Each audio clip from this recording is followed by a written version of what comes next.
Por la señal de la Santa Cruz de nuestros enemigos, líbranos, Señor Dios nuestro. En el nombre del Padre, y del Hijo, y del Espíritu Santo. Amén. Señor mío y Dios mío, creo firmemente que estás aquí, que me ves, que me oyes. Te adoro con profunda reverencia. Te pido perdón de mis pecados y gracia para hacer con fruto este rato de oración. Madre mía Inmaculada, San José, mi Padre y Señor, Ángel de mi guarda, interceded por mí. Estamos en el año B del tiempo litúrgico y consideramos entonces el Evangelio de San Marcos en las misas dominicales.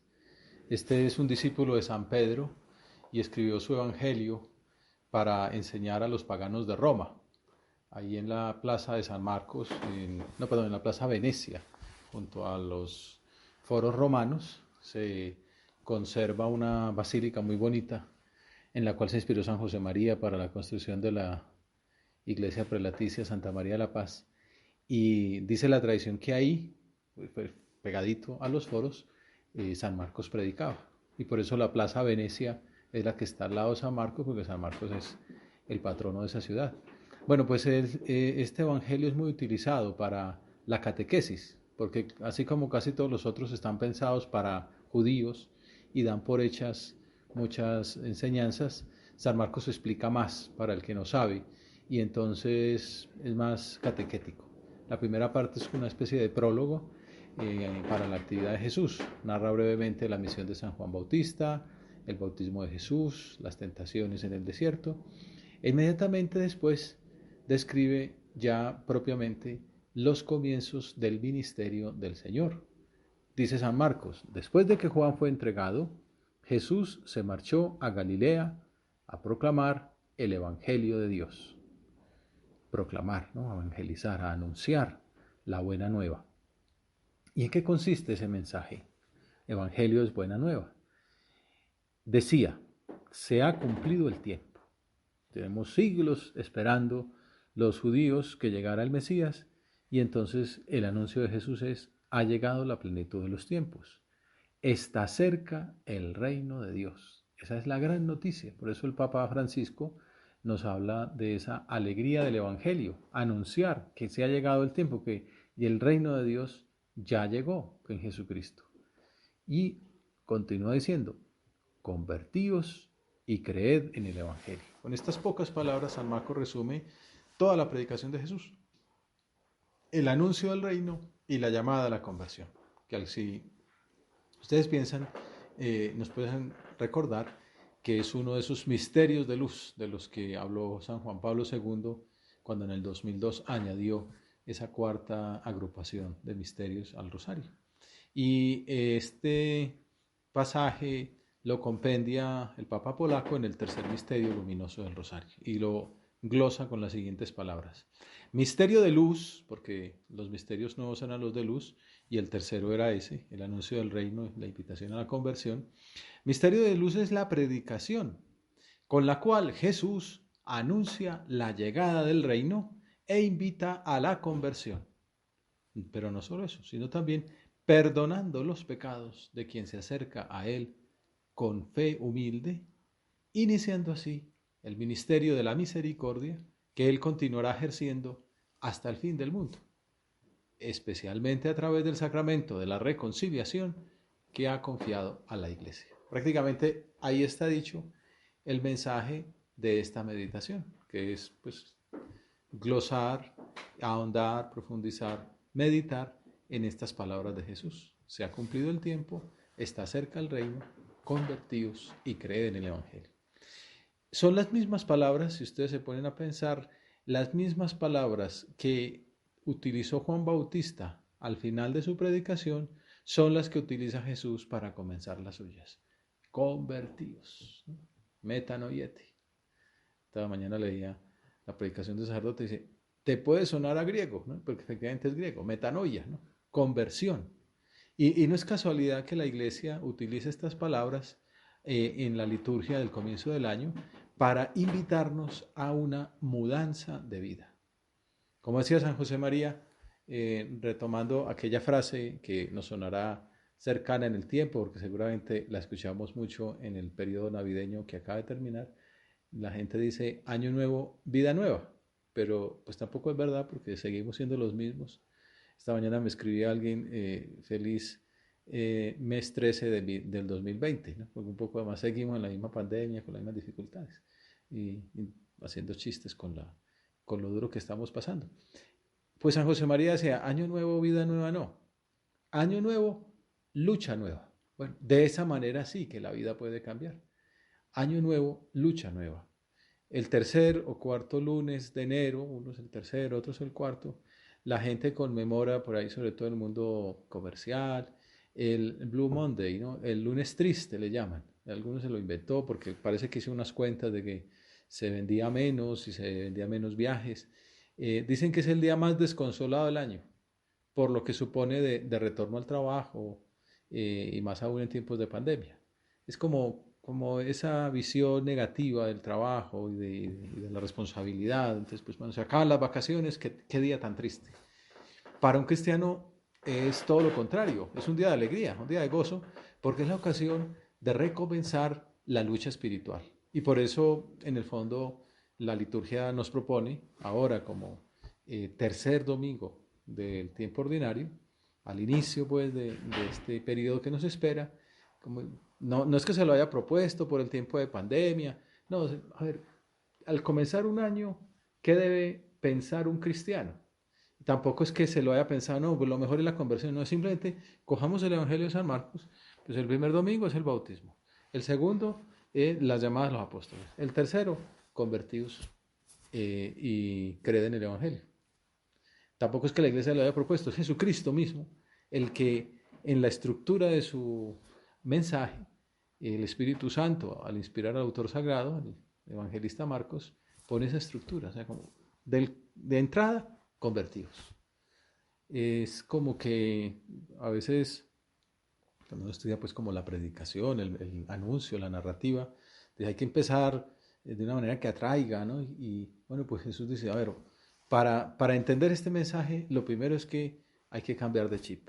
No sé, pienso ahora en las películas de tercera dimensión. Para usted entender esta película tiene que ponerse estas gafas. Si usted la ve sin gafas, pues no se va a enterar. Un poquito es así. Pongámonos las gafas de la visión sobrenatural. Hay que cambiar, hay que ser distintos. No podemos venir con el mismo chip con el que estábamos hace 5 minutos. Para poder entrar en órbita, hay que ponerse las gafas de la visión sobrenatural. Hay que cambiar. Me viene a la mente una anécdota famosa de un predicador, se usa mucho cuando le enseñan a uno el arte de la predicación, de un hombre que fue a decirle al final de la misa a un sacerdote que le agradecía porque esa predicación había significado en su vida una transformación completa. Entonces, pues, nos dijo, pues muchas gracias, porque tú se lo iba creyendo también. Y dígame que fue lo que dije que le sirvió tanto, pues, para repetirlo en las otras misas. Y entonces dijo, no, cuando usted dijo, vamos a cambiar, eso me transformó. Efectivamente, tenía que cambiar y me confesé y ahora voy a ser otro cristiano, me voy a tomar en serio mi fe y tal. Y entonces el curita fue a mirar los apuntes de su homilía y por ninguna parte decía eso. Y después cayó en la cuenta que era que él tenía un tip que era, iba repitiendo, pues iba diciendo, bueno, la primera lectura habla del profeta. Y entonces el profeta dice esto y esto y esto. Ahora vamos a cambiar al salmo, que dice esto y esto y esto. Y la segunda lectura es la epístola y entonces vamos a cambiar a la epístola y entonces vamos a cambiar, el Espíritu Santo se sirvió de esas palabras para que aquel hombre se tomara en serio, vamos a cambiar. Bueno, si alguno de ustedes cambia o decide cambiar por la anécdota del vamos a cambiar, más por el convertidos, todos ganamos, ¿no? Lo importante es convertidos. Y es que llama la atención que Juan Bautista a lo que iba era también a eso, a que la gente se convirtiera, a que estuviera preparada para cuando llegara Jesús. Y cuando Jesús empieza a predicar, empata con lo que decía Juan Bautista, convertirse. Año nuevo, lucha nueva. Entonces, pensando en esto, es como una clave pues, de la espiritualidad. Siempre tenemos que estar comenzando y recomenzando, decía San José María.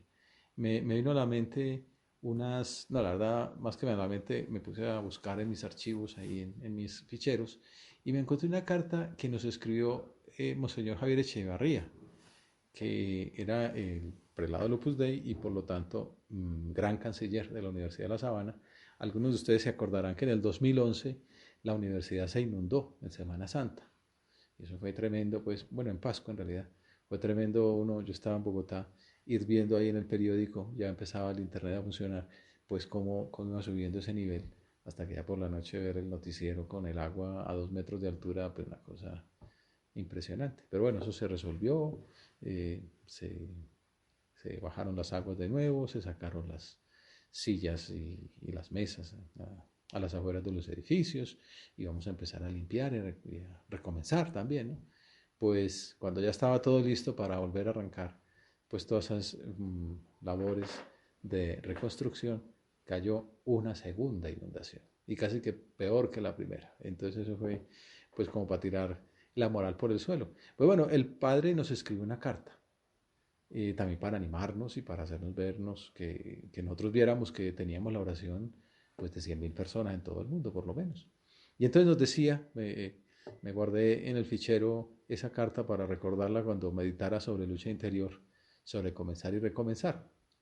En el mensaje nos decía, me conmueven vuestras líneas, las cartas que le escribimos en esos días, y saber que tratáis de sobreponeros al cansancio para recomenzar con renovado impulso las labores de restauración de los edificios.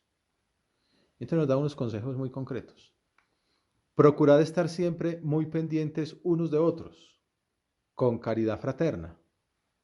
Dios no puede dejar de premiaros por esto, para que nadie pierda el optimismo. O sea, como que se inunde las veces que sea, pero no vamos a perder el optimismo. En esa época se puso de moda pues las famosas palabras de San Pablo, que a San José María le gustaba mucho repetir. Todo es para bien, omnia in bonum. Que nadie pierda el optimismo y que todos encontréis comprensión y cercanía al volver a casa o en la convivencia diaria, después del trabajo intenso y quizá poco gratificante que a veces os espera. Pues no nos daba instrucciones sobre cómo reconstruir, sobre qué empresa contratar para hacer un dique. No, era que nos quisiéramos, que recomenzar con renovado impulso las labores de restauración. Por eso me lo apunté, ¿no? Y me acuerdo que una de las anécdotas de esa época era, pues se nos decía, siempre se nos ha dicho, lo primero la piedad, lo primero las normas de piedad. Y entonces hay gente que estaba ahí casi que tiempo completo, dedicada pues a todo tipo de gestiones, y alguno de ellos que era como el que tenía más la responsabilidad, tenía alguien al lado que le ayudaba a hacer normas de piedad. Pues que mientras iba ahí tomando decisiones, se paran a un ladito y él le hacía la lectura espiritual o se iban a caminar 20 minuticos y le acompañaba a rezar el rosario. Pero bueno, era estar siempre muy pendientes unos de otros con caridad fraterna para recomenzar con renovado impulso las labores de restauración. Bueno, eso que pasó en un edificio, que pasó en un campus, pues pasa también en la vida espiritual. A veces nos pueden venir inundaciones.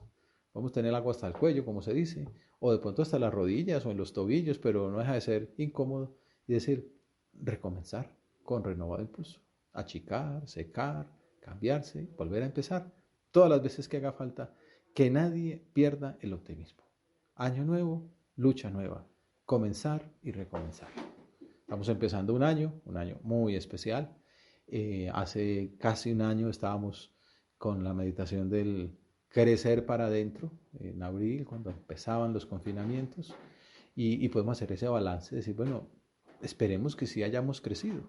Seguramente hemos tenido dificultades, hemos experimentado pues los encierros, los confinamientos, las reaperturas y otra vez los reencerramientos, pero lo importante es que hayamos estado con Dios, que hayamos avanzado y seguramente al haber estado junto a la cruz de Jesús nos servirá para avanzar.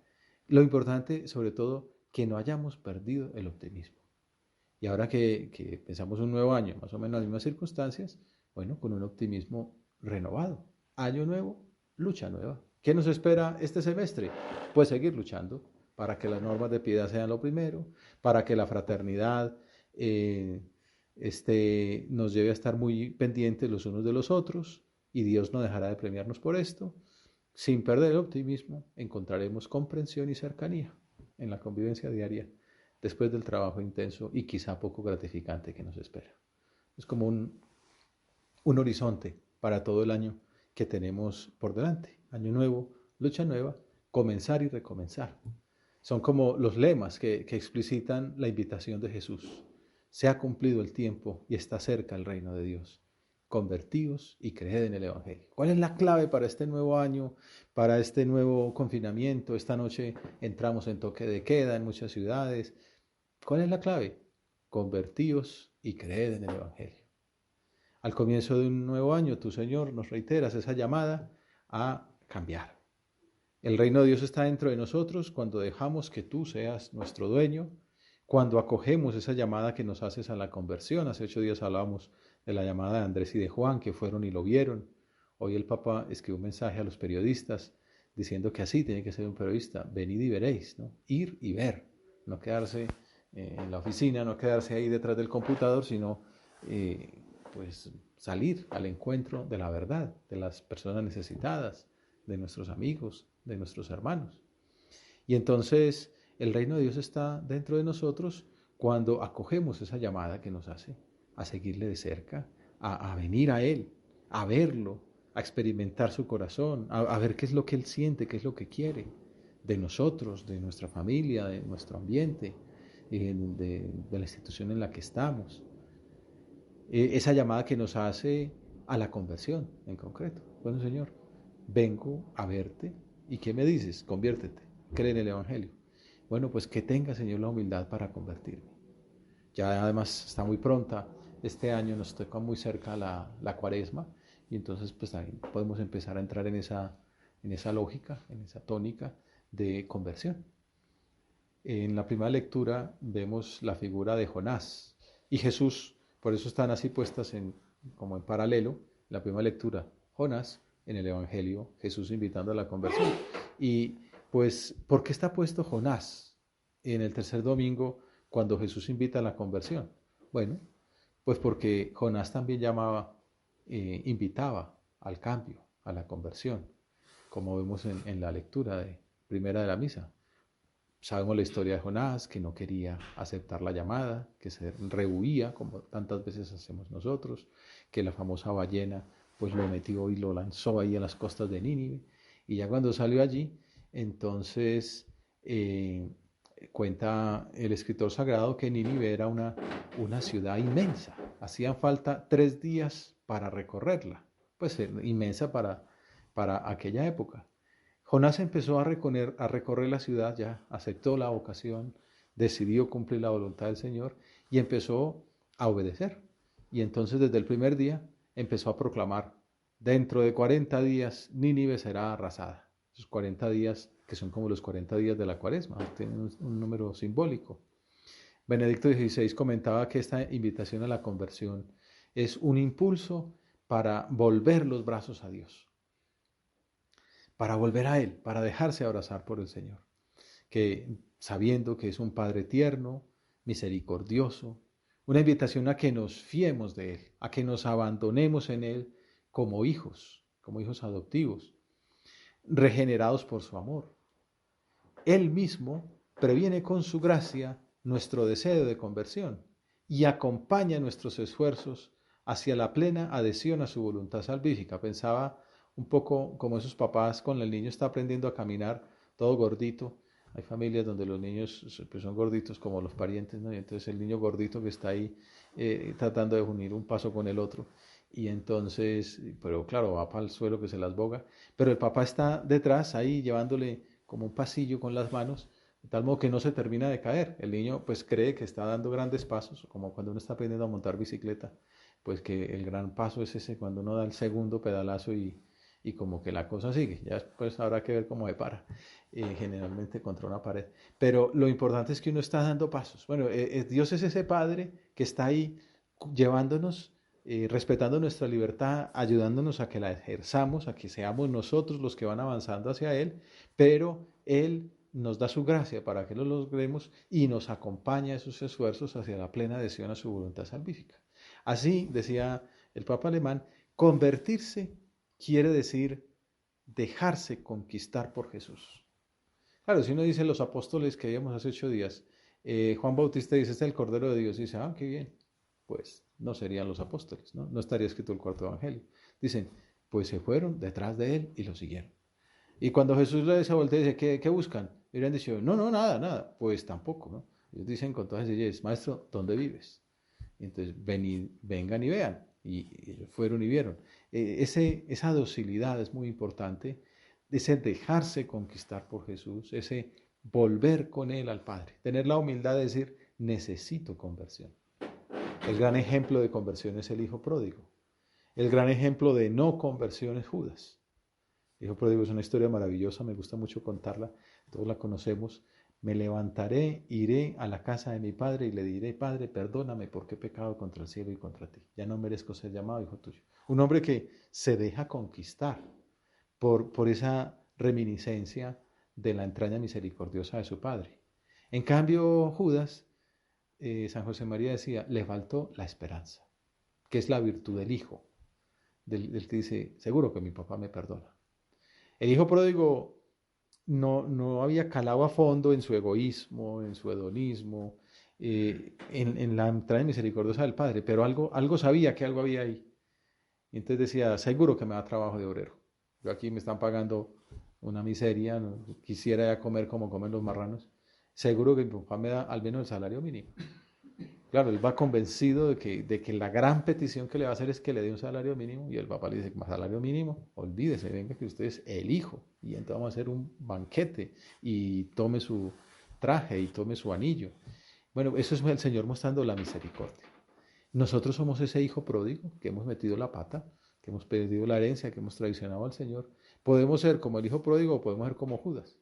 Pues queremos ser como el hijo pródigo, tener esa esperanza, escuchar a Dios que nos llama al inicio del año, conviértete, cree en el Evangelio. Y entonces la invitación es a dejarnos conquistar por Jesús, volver con Él al Padre. La conversión implica, por tanto, aprender humildemente en la escuela de Jesús y caminar siguiendo sus huellas con docilidad.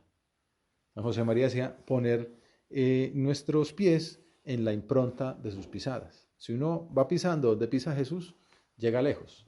Seguramente a ustedes les habrá pasado cuando uno monta bicicleta, por ejemplo, hay montañas un poco difíciles y a uno le ayuda mucho tener a alguien adelante. Bueno, ese es el secreto de los equipos, tener un gregario que te marca el paso. Entonces tú vas ahí siguiéndole el ritmo y cuando menos piensas ya coronaste y no te diste ni cuenta. O cuando pues no es una cosa profesional, entre amigos uno va conversando y jijijaja y cuando menos pensó ya terminó. En cambio cuando uno está solo, pues a veces toca hasta bajarse de la bicicleta porque esto es imposible. Con un amigo se llega lejos. Bueno, pues si ese amigo es Jesucristo, si Él es el que nos marca el camino, el que dice chupe rueda tranquilo, que aquí vamos juntos, pues si seguimos dócilmente sus huellas, si aprendemos humildemente en la escuela de Jesús, nos convertiremos, seremos otros Cristos, que es de lo que se trata la llamada a la santidad. Pidámosle a Jesús que nos ayude, Señor, ayúdanos a acoger tu gracia, ayúdanos a recibir con docilidad y con humildad ese don tuyo, de tu bondad, que nos abre el corazón para recibir tus designios, para hacer tu voluntad. Queremos dejarnos conquistar por ti. Queremos regresar contigo al Padre como hijos pródigos. ¿Cuántas veces hemos experimentado pues nuestras miserias? Y al mismo tiempo la grandeza de tu misericordia para que recomencemos a confiar más en ti y menos en nosotros. Quizá esa es la escuela en la que tenemos que aprender con humildad a seguir dócilmente tus huellas, la escuela de la misericordia, la escuela del perdón, la escuela de la confesión, de la reconciliación. El significado de conversión, de metanoia, pues uno entiende, ¿no? Cambiar. Pues no es un simple cambio, ¿no? Pues a veces uno cambia como de ropa o de peinado. La manera de entenderlo, así como lo explican, por ejemplo, Juan Pablo II, es, por ejemplo, en las autopistas se habla del retorno. Entonces, una conversión puede ser, yo voy, por decir algo, Bogotá-Tunja, y entonces, pues llega un momento en que me salgo, 45 grados, y entro a Gachancipá. Bueno, una conversión, sí, como que me salí del viaje, del destino, y pues termino en otro sitio. Pero eso no es la conversión. La conversión en realidad es cuando dice retorno. Conversión es que voy hacia el norte y me devuelvo, pero totalmente hacia el sur. Es un cambio total, un volver a los inicios. Y Juan Pablo II decía que el cristiano tiene que estar en una permanente situación de cambio. En la tendencia dice in statu conversiones, que su estado sea convertirse. Siempre tenemos algo en que afinar. Otro ejemplo que se suele dar, lo dice San José María en sus obras a veces, es el de la barca, que para eso es muy importante pues la brújula y tal, todo lo que señale el camino. Entonces, porque si uno arranca desde Cartagena hacia Miami y se desvía un grado, pues termina, qué sé yo, en Groenlandia, ¿no? Porque dando la vuelta al globo terráqueo o lo que sea, porque un gradito al comienzo, pues te termina llevando pues, a Portugal. En cambio, hay que estar convirtiéndose, pues rectificando, ¿no? Que rectificar es eso, es hacer recto el camino. Y en la vida espiritual pasa lo mismo. Tenemos que estar en un estado permanente de conversión, decir, uy, por aquí no es. Tengo que volver a empezar, pues, o dar un timonazo y echar para allá para donde es. Dice Juan Pablo II en la encíclica sobre la misericordia del Padre. El auténtico conocimiento de Dios, Dios de la misericordia y del amor benigno, es una constante e inagotable fuente de conversión. Claro, la escuela de Jesús, el amor, la verdad, la belleza. Entonces, esto no casa, ¿no? Esto no va con Jesús, pero me convierto.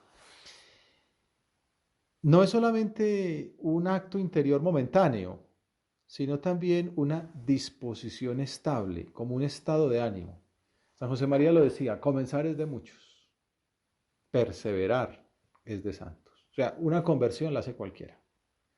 Lo importante no es convertirse una vez, sino convertirse muchas veces y varias al día. Porque uno lee la conversión de San Agustín, que estaba leyendo ahí en el jardín con su amigo y después escuchó un amigo, una voz de un niño que decía, toma y lee, cogió la escritura y me convertí.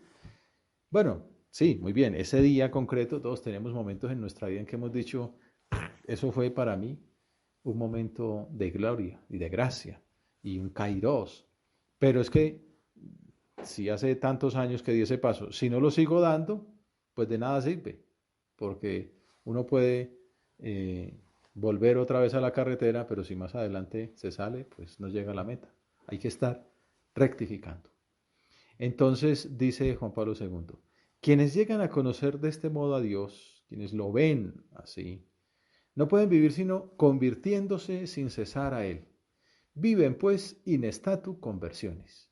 Es ese estado en el que, ese estado de estarse convirtiendo permanentemente es el que traza la componente más profunda de la peregrinación de todo hombre por la tierra. Hay una oración muy bonita a la Virgen, pidiéndole su ayuda, dice, mira tu pueblo que cae y lucha por levantarse. Esa es la mejor definición. A veces hay en la vida espiritual o en algunos modos de afrontarla una visión como, pues en el fondo es voluntarista, una visión perfeccionista, ¿no? Es que somos santos, somos perfectos, ¿no? Y porque además yo hago las cosas en tiempo, estoy ordenado, estoy bien vestidito, peinadito como en la escuela. Esa no es la vida del cristiano. El cristiano es un pecador. Yo soy un pecador y tengo que estar convirtiéndome. Aquí el protagonista no soy yo y mis virtudes, el protagonista es Jesús y su gracia.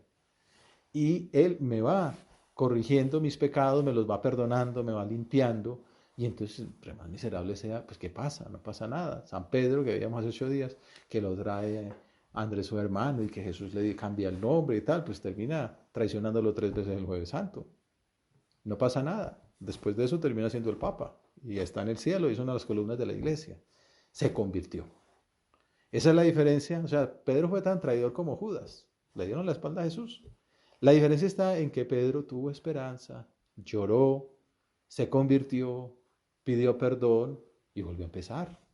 Confió en Dios, conoció más a Jesús, era más humilde y conoció más ese corazón misericordioso y por eso coronó bien su camino. Pues a eso nos invita el Señor. La conversión no es cuestión de un momento pasajero, sino permanente. Por eso estamos empezando el año y es tiempo de propósitos de cambio y propósitos de cambio para este año nuevo.